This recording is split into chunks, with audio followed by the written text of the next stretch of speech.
नमस्कार साथियों, आज की इस वीडियो में हम लोग जानेंगे क्लास 12 के मैथ चैप्टर नंबर 3 जिसका नाम है अवयव। अवयव को हम लोग इंग्लिश में मैट्रिक्स कहते हैं।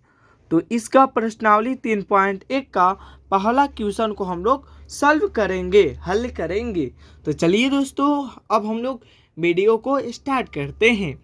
दोस्तों, कह रहा है कि अवयव ये दिया गया है जिसमें ये अवयव दिए गए हैं के लिए ज्ञात कीजिए। तो दोस्तों, सबसे पहला क्वेश्चन पूछा है कि अवयव की कोटि।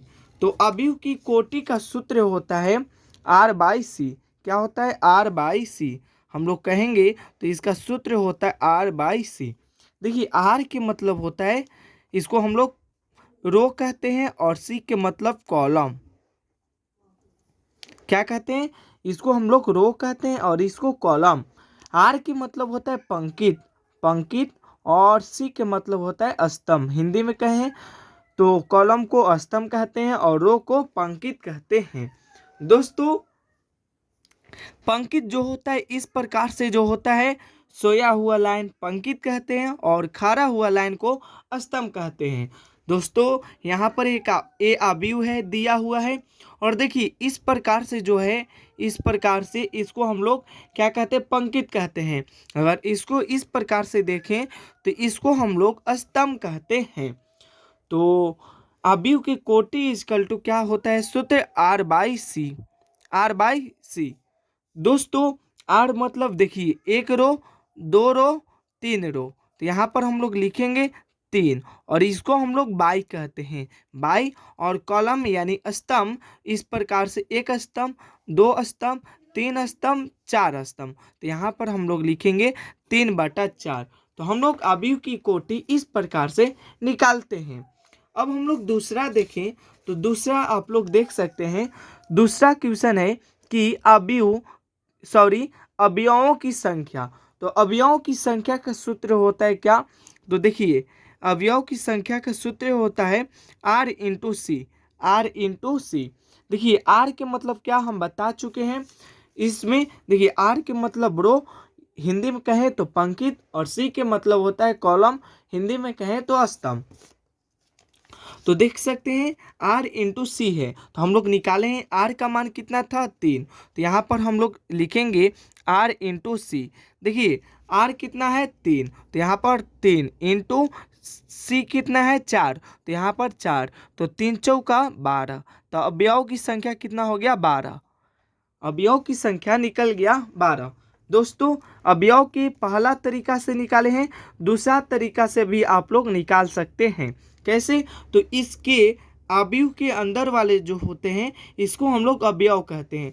तो देखिए, एक अवयव, दो अवयव, 3, 4, 5, 6, 7, 8, 9, 10, 11, 12। टोटल कितना हो गया अवयव? तो हम लोग सीधे गिनकर लिख सकते हैं अवयव की संख्या 12। तो ये फर्स्ट तरीका था और ये दूसरा तरीका है।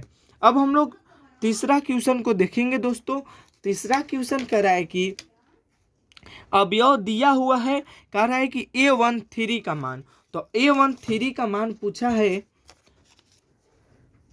A13। तो देखिए, अवयवों का व्यापक रूप होता है, अवयवों का व्यापक रूप, व्यापक रूप। देखिए, अवयवों का व्यापक रूप जो होता है AIJ। AIJ। देखिए, I के मतलब होता है पंक्ति और J के मतलब होता है स्तंभ, स्तंभ। तो देखिए, इसको हम लोग पहला पंक्ति कहते हैं। A13 जो है, देखिए इसको हम लोग पहला पंक्ति कहते हैं, और 3 है तो हम लोग तीसरा स्तंभ। ये जो है पंक्ति है और ये जो है 3 स्तंभ है।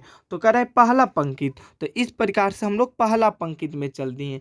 और तीसरा स्तंभ कह रहा है तो पहला स्तंभ, दूसरा स्तंभ, तीसरा स्तंभ।